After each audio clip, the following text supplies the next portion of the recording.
What's up, Tube fam? Today I am here with the feng mk18, and I just thought I'd give you a quick run through on this. If you guys watched any of my live stream, you would have seen me pulling this one apart and trying to fix a problem that it had with feeding from the magazine into the tea. So you would have seen the inside of this, but if you haven't, then let's start from fresh. This is a feng mk18. It is basically a M4 base receiver from Feng. This is not the stock it comes with, I should say, because somebody broke the original stock. It does come with a like a tan coloured stock originally. I've just put this on for the purposes of the video. But I'm just going to run through a few things that I like and dislike about this blaster. So, inside the blaster is a 1-to-1 replica of the Jingming Gen 8 gearbox. It's not a Gen 8, well, it's not because it's made by Feng, but it's basically identical. It's identical in every way. The receiver here is a nylon receiver, and it's a really nice high quality receiver. I really like this receiver and the quality of it, particularly the hardware. It's got these nice Allen head bolts.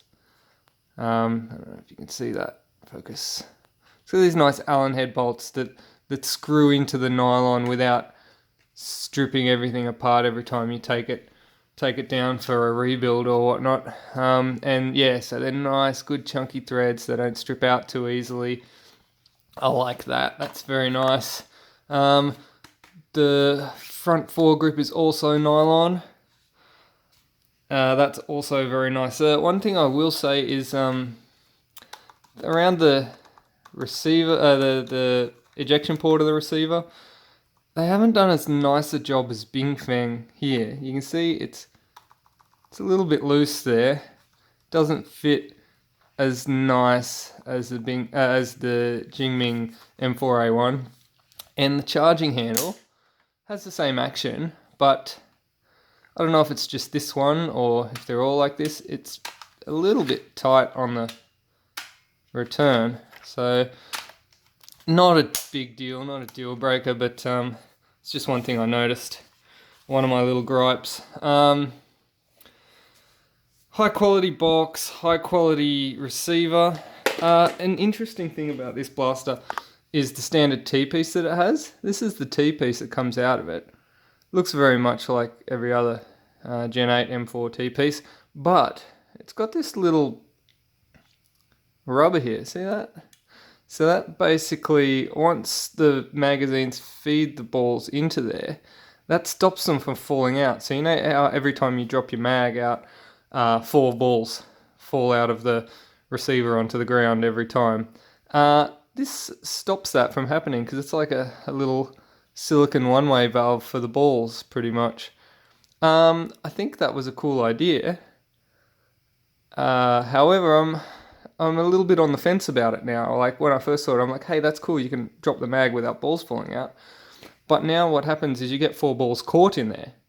So every time you drop the mag out, the blaster isn't clear.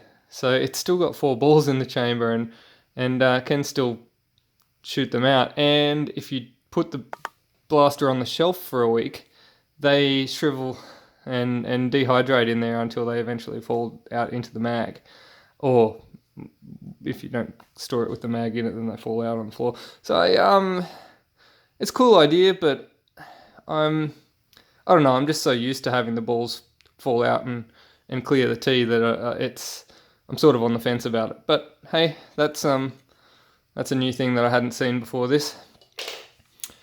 The next thing I'm going to talk about that I'm not particularly fond of about this blaster is the magazine.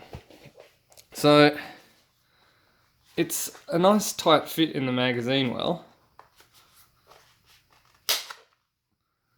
The release button seems to be you have to put a bit more effort into the pressing. I don't know if that's a good thing, so you don't accidentally drop a mag by bumping the release. But it looks like your standard Jingming mag. In fact, here's the Jingming mag here. Looks like it. Looks the same. Top, sides, everything looks the same. However,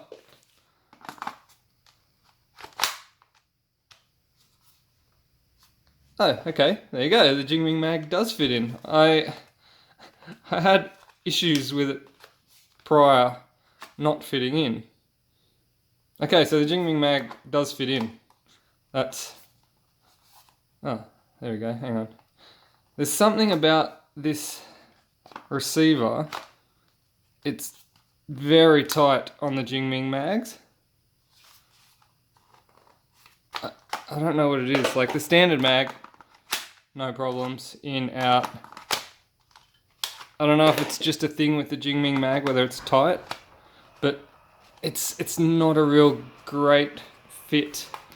I think it does actually work, but it's not really ideal for quick changes or anything. You got to sort of fiddle around and get it to work properly. My other gripe about this blaster is the buffer tube. As I mentioned earlier on, someone has already broken the standard stock on this.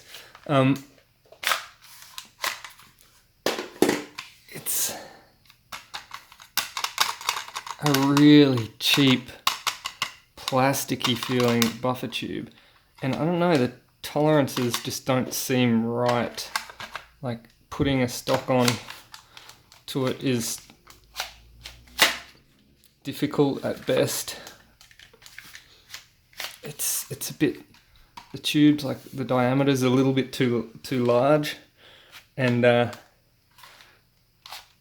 don't know if the stop holes function all that well, which is, I believe, how the standard stock broke in the first place on this one. But hear that? Compared to that, this is a real nice receiver, and then they've put this real chatty buffer tube on it. So I don't know why they did that.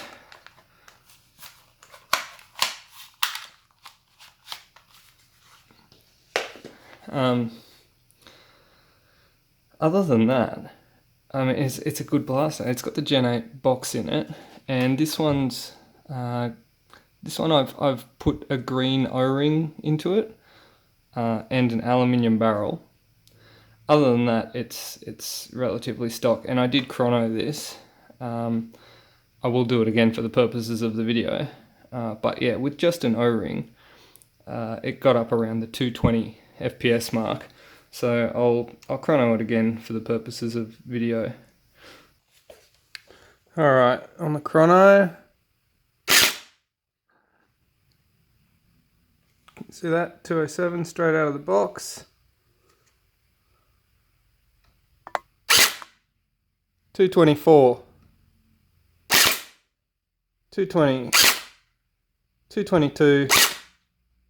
219. Alright, I don't think we need to say anything more on that. We know it's a Gen 8 gearbox. We know 220s is a pretty reasonable standard FPS out of the Gen 8 gearbox. This one I did say I put a O-ring into it. I did put an O-ring into this, so it does have an O-ring.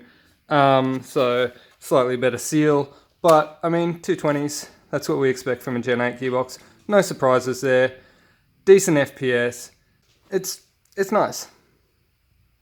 Okay, next I just want to show you some 7 meter groupings, just for an idea of accuracy.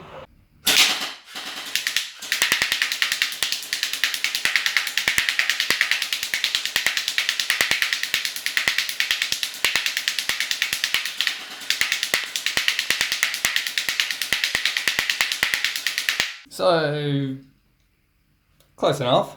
So from a Gen 8 perspective, that's a a reasonable size grouping for something that doesn't have a hop up or anything on it. So it's about the sort of size of the grouping that you kind of expect from a gel blaster with a Gen 8 gearbox standard.